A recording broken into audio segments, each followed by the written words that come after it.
Hello student, स्वागत है आपका फिजिक्स विथ इलेक्ट्रॉनिक्स पाठशाला में। आज के इस वीडियो में हम लोग बीएससी थर्ड सेमेस्टर फिजिक्स का जो पार्ट बी है जिसका नाम है मॉडर्न ऑप्टिक्स, उसके ऊपर बेस्ड कुछ मोस्ट इम्पॉर्टेंट क्वेश्चन को देखेंगे। ओके, सो जिन भी यूनिवर्सिटी में रिटन एग्ज़ाम होने वाला है उन यूनिवर्सिटी के विद्यार्थियों से रिक्वेस्ट है कि वे इस वीडियो को अच्छे से देखें। जो भी क्वेश्चन बताया जा रहा है इसको आप अपने कॉपी में नोट कर लीजिए और इन क्वेश्चन को अच्छे से पढ़ के ही अपने एग्जामिनेशन हॉल में पेपर देने के लिए बैठिएगा। ओके, इससे पहले हम लोग पार्ट ए के कुछ मोस्ट इंपॉर्टेंट क्वेश्चन को देखे थे। ओके, पार्ट ए मतलब क्या, जो हम लोग का इलेक्ट्रोमैग्नेटिक थ्योरी है उसके मोस्ट इंपॉर्टेंट क्वेश्चन को देखे थे।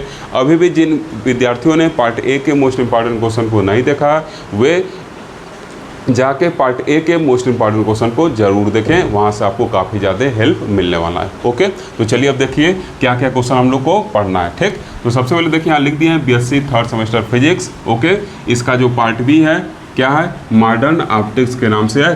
किसी यूनिवर्सिटी में बस इसको ऑप्टिक्स के नाम से दिया गया है। ओके, अब देखिए यहाँ पे क्या लिखा गया, मोस्ट इंपॉर्टेंट क्वेश्चन। ठीक, इस मॉडर्न ऑप्टिक्स के मोस्ट इंपॉर्टेंट क्वेश्चन को हम लोग देखेंगे। क्लियर। अब देखिए ये सबसे पहला क्वेश्चन क्या लिखा गया और सबसे इंपॉर्टेंट क्वेश्चन भी है, state and explain conditions for the interference of light. ठीक, ये शार्ट टाइप क्वेश्चन में पूछा था या कभी कभी वेरी शार्ट टाइप क्वेश्चन में भी इसको पूछ दिया जाता है। ठीक, इसी को कुछ ऐसे भी पूछा जाता है, ये जो क्वेश्चन है इसी को दूसरे फॉर्म में कुछ ऐसे पूछा जाता है, explain the necessity of coherent source of sustained and well defined interference. ठीक, ऐसे करके भी इस क्वेश्चन को पूछता है। ओके, अब देखिए यहाँ पे जो सेकंड क्वेश्चन है इसमें क्या है, फ्रेजनल्स बाई प्रिंज। ठीक, फ्रेजनल बाई प्रिंज के बारे में पूछता है या वेस्ट शेप फिल्म के बारे में करके पूछता है और इस क्या कर देता है, इसके हेल्प से जो फ्रिंज का विड्थ है उसको क्या करिए आप फाइंड आउट करिए। ठीक, क्लियर। तो इन दोनों में से एक क्वेश्चन लगभग एग्जाम में आते हैं, या तो ये पूछेगा या तो ये पूछेगा। किसी यूनिवर्सिटी में देखा गया कि दोनों क्वेश्चन कभी कभी क्या करता है, पूछ लेता है। ओके, अब देखिए थर्ड नंबर क्वेश्चन, ये क्या आपका माइकलसन इंटरफेरोमीटर और उसके वर्किंग के बारे में पूछता है। ये आपका क्या है, लॉन्ग टाइप क्वेश्चन है।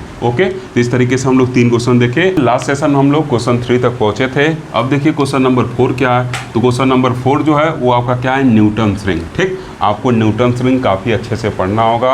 ओके, ये जो न्यूटन्स रिंग है और इसके पहले जो हम लोग माइकलसन इंटरफेरोमीटर वाला क्वेश्चन 3 देखे थे, ये दोनों क्वेश्चन आपके रिटन एग्जामिनेशन के पॉइंट ऑफ व्यू से इंपॉर्टेंट तो है ही है, साथ ही साथ ये प्रैक्टिकल एग्जाम में वाइवा में भी पूछा जाता है। ठीक, तो आप पढ़ेंगे तो दोनों जगह आपको लाभ होगा, प्रैक्टिकल एग्जाम में भी लाभ होगा और यहाँ पे भी लाभ होगा। एग्जामिनर जब आपसे वाइवा लेगा प्रैक्टिकल का तो वहाँ पे इन दोनों टॉपिक से अच्छा खासा वाइवा के क्वेश्चन पूछे जाते हैं। ओके, तो इसको अच्छे से पढ़िएगा। अब इसमें क्वेश्चन कैसे पूछा जाता है, कभी कभी ऐसे पूछ दिया जाता है कि why are Newton's ring circular, Newton ring क्यों सर्कुलर होता है, उसको क्या करिए आप एक्सप्लेन करिए। ऐसे करके क्वेश्चन क्या होता है, पूछ दिया जाता है। ओके, अब देखिए क्वेश्चन नंबर 5 क्या है। क्वेश्चन नंबर 5 जो है ये आपका क्या है, इंटेंसिटी रेशियो वाला प्रॉब्लम है। ठीक, इसके डेमो के लिए देखिए क्वेश्चन यहाँ पे लिखे हैं। ठीक, इस तरह के क्वेश्चन जो वेरी शार्ट टाइप क्वेश्चन रहते हैं उसमें पूछे जाते हैं। ठीक, तो देखिए लिखा गया कि 2 coherent sources whose intensity ratio is 81:1 produces interference fringes. कह रहा है कि 2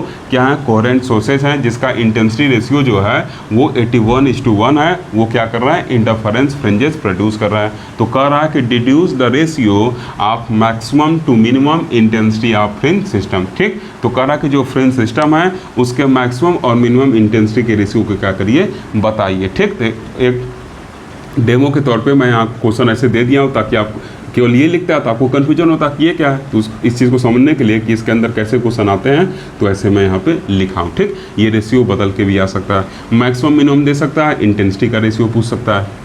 क्लियर, तो ऐसे क्वेश्चन का आप जरूर पढ़िएगा। अब देखिए 6 नंबर क्वेश्चन कह रहा कि what is a zone plate. 6 number question जो है अब तक के जितने क्वेश्चन हैं उसमें सबसे इंपॉर्टेंट क्वेश्चन है। ये अधिकतर हर एक यूनिवर्सिटी में पूछता है कि जोन प्लेट क्या होता है, इसको बता दीजिए और इसका थ्योरी क्या है वो बताइए, और फिर कहता है कि so that a zone plate has multiple foci, और ये भी बताइए कि जो जोन प्लेट होता है वो क्या रखता है, मल्टीपल फोकाई रखता है। साथ ही साथ क्या करता है, कंपेयर करने के लिए कहता है किसको, जोन प्लेट को किसके साथ, कॉन्वेक्स लेंस के साथ। ठीक, तो आपका एक पूरा फुल क्वेश्चन है, ये अब तक का जितने क्वेश्चन है उसमें सबसे ज़्यादा इंपॉर्टेंट क्वेश्चन है। Okay, clear. अब देखिए 7 नंबर क्वेश्चन भी बहुत ही ज़्यादा इंपॉर्टेंट क्वेश्चन है। 7 नंबर क्वेश्चन में क्या पूछ रहा है, कह रहा कि what are Fresnel half period zone. कह रहा कि फ्रेजनल हाफ पीरियड जोन क्या होता है ये बताइए।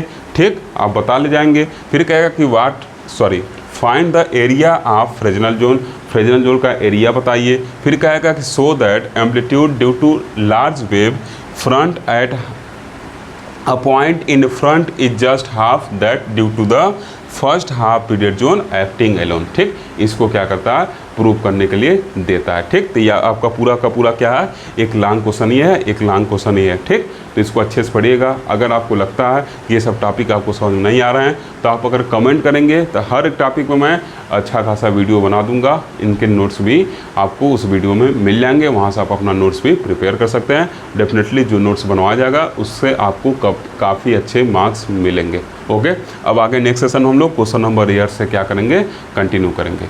देखिए स्टूडेंट, लास्ट सेशन में हम लोग क्वेश्चन 7 तक पहुँचे थे। अब देखिए क्वेश्चन नंबर 8 में मैं न्यूमेरिकल्स करके लिखा हूँ। ठीक, कैसे न्यूमेरिकल आते हैं, एक यहाँ पे देखिए एग्जांपल के तौर पे लिख दिए हैं। ठीक, ऐसे ही न्यूटन रिंग में वेवलेंथ वगैरह देखिए, वहाँ पे भी क्या करता है, न्यूमेरिकल वगैरह पूछता है। ठीक, तो जो न्यूमेरिकल है उनको भी आप अच्छे से पढ़िएगा। ठीक, क्योंकि न्यूमेरिकल आपको पूरा का पूरा नंबर दे के जाएंगे। ओके, अब देखिए यहाँ पर 9वां नंबर, ये वेरी शार्ट टाइप क्वेश्चन पूछता है। कभी कभी कहता है कि इंटरफेरेंस और डिफ्लेक्शन में क्या डिफरेंस है, ये बता दीजिए। या कभी कभी कहता है कि फ्रेजनल और फ्राउनहोफर क्लास ऑफ डिफ्रेक्शन में क्या डिफरेंस है, ये बता दीजिए। ठीक, इसको एक बार आप पढ़ लीजिएगा। ओके, अब देखिए 10 नंबर क्वेश्चन कह रहा है कि Fraunhofer diffraction due to single slit. ठीक, कभी कभी सिंगल स्लिट की वजह से पूछता है और कभी कभी क्या करता है, डबल स्लिट की वजह से पूछता है। ठीक, तो एक पढ़ेंगे दूसरा अपने आप क्या होगा, समझ में आ जाएगा। ठीक, इसको पूछने के बाद क्या कहता है कि पोजीशन ऑफ मैक्सिमम मिनिमम भी बताइए। ठीक, ये भी इसमें ऐड रहता है इस क्वेश्चन में। ओके, अब देखिए 11 नंबर क्वेश्चन क्या कह रहा कि give the construction and theory of plane diffraction grating. Plane diffraction grating का कंस्ट्रक्शन और थ्योरी दोनों क्या करना आपको देना है, और क्या करना है, उसके थ्रू जो एक्सपेक्ट्रा बनेगा उसको क्या करना है, एक्सप्लेन करना है। ओके, ये भी इंपॉर्टेंट क्वेश्चन। 12 नंबर क्वेश्चन देखिए क्या है, इन तीनों चारों क्वेश्चन में से एक क्वेश्चन आपको क्या होगा, मिलेगा। चारों क्वेश्चन नहीं, मतलब इन चारों टॉपिक में से एक क्वेश्चन आपको क्या होगा, मिलेगा। क्या, रिजॉल्विंग पावर ऑफ ग्रेटिंग पूछता है, या रिजॉल्विंग पावर ऑफ टेलीस्कोप पूछ सकता है, या माइक्रोस्कोप, या आपसे रेलाई क्राइटेरिया फॉर रेजोल्यूशन क्या कर सकता है, पूछ सकता है। ठीक, 3 क्वेश्चन पे आप पढ़ लीजिएगा, ये 60 टाइप क्वेश्चन में पूछता है। ओके, आगे हम लोग अब 30 नंबर क्वेश्चन पे चलेंगे। देखिए स्टूडेंट, अब हम लोग आगे 30 नंबर क्वेश्चन से कंटिन्यू करेंगे। ठीक, तो देखिए कभी कभी पूछता है कि ब्रेविस्टर लॉ या मेलस लॉ क्या है, इसको एक्सप्लेन करिए, इसको आप पढ़िएगा। फिर देखिए 14 नंबर क्वेश्चन क्या कर रहा है, describe the phenomena of double reflection in uniaxial crystal, how is double reflection explain by Huygens theory. ठीक, ये भी इंपॉर्टेंट क्वेश्चन है। और ये देखिए 15 नंबर क्वेश्चन भी आपके लिए इंपॉर्टेंट है। कह रहा कि explain plane polarised, circularly polarised and elliptically polarised light. ठीक, वेरी शार्ट टाइप क्वेश्चन में इसको, शार्ट टाइप क्वेश्चन में इसको भी क्या करता है, पूछता है, या कह देगा इनके ऊपर एक नोट लिखिए। ठीक, अब देखिए 16 क्वेश्चन कह रहा है कि describe the construction of Nicol's prism. ठीक, ये आपके लिए क्या इंपॉर्टेंट क्वेश्चन है। Explain how it can be used as polariser and analyser. कह रहा है कि निकाल प्रिंस का कंस्ट्रक्शन को क्या करिए, बताइए, और कैसे आप इसको क्या कर सकते हैं, एनालाइजर और पोलराइजर की तरह यूज कर सकते हैं। ठीक, साथ साथ कभी कभी डायरेक्ट ऐसे दे देता है कि व्हाट इज निकाल प्रिंस। ठीक, ऐसे करके तब भी आपको पूरा ये सब जो क्वेश्चन पूछा ना, इसी फॉर्मेट में जवाब आपको देना होगा वहाँ पे। ओके, 17 क्वेश्चन देखिए क्या करा कि what are quarter wave and half wave plates, explain they are used in study of different type of polarised light. ठीक, पूछ रहा है ना कि क्वार्टर वेव और हाफ वेव प्लेट क्या हैं, और डिफरेंट टाइप के पोलराइज्ड लाइट को स्टडी करने में जो उनका यूज है उसको क्या करिए, एक्सप्लेन करिए। ठीक, अब हम लोग सबसे लास्ट चैप्टर जो लेजर है उसके कुछ इंपॉर्टेंट क्वेश्चन को देखेंगे, उसके बाद वीडियो को फिनिश कर देंगे। देखो स्टूडेंट, अब क्वेश्चन नंबर 18 क्या है, कभी कभी ऐसे पूछता है कि explain the terms of absorption, spontaneous emission and stimulated emission of radiation. ठीक, तो इसको आप क्या करिएगा, अच्छे से पढ़िएगा। फिर देखिए ये 19 और 20 नंबर क्वेश्चन काफ़ी ज़्यादा इंपॉर्टेंट है। ठीक, कहता है कि डिस्क्राइब करिए हीलियम नियॉन लेजर को और कैसे पॉपुलेशन इन्वर्जन अचीव्ड होता है, इसको ही बताइए। फिर कभी कभी 3 लेवल लेजर में रूबी लेजर को क्या करता है, इसके कंस्ट्रक्शन और वर्किंग को क्या करता है, पूछता है, उसका जो डायग्राम है उसके हेल्प से। ठीक, कभी कभी किसी यूनिवर्सिटी में कहता है कि 60 नोट लिखिए पॉपुलेशन इन्वर्जन पे या ऑप्टिकल पंपिंग पे। ठीक, तो ये सब लिख ही ले जाएंगे आप, काफ़ी ईजी है। ओके, अगर किसी भी क्वेश्चन का आपको आंसर वगैरह चाहिए, या अगर आपको लगता है कि जितने भी क्वेश्चन इनको अच्छे से पढ़ाया जाए, अच्छे से समझाया जाए, अच्छे से नोट्स बनाया जाए, तो आप ज़रूर कमेंट करके बताइए, इन सारे क्वेश्चन को अच्छे से ज़रूर बताया जाएगा। ओके, इस वीडियो को ज़्यादा से ज़्यादा शेयर भी करते रहिए ताकि आपके दोस्त भी इस वीडियो का लाभ उठा सके। ओके, अगर वीडियो पसंद आया हो ज़रूर लाइक करिए, साथ ही साथ चैनल को अगर अभी तक सब्सक्राइब नहीं किया है तो सब्सक्राइब भी करिए। Thank you for watching.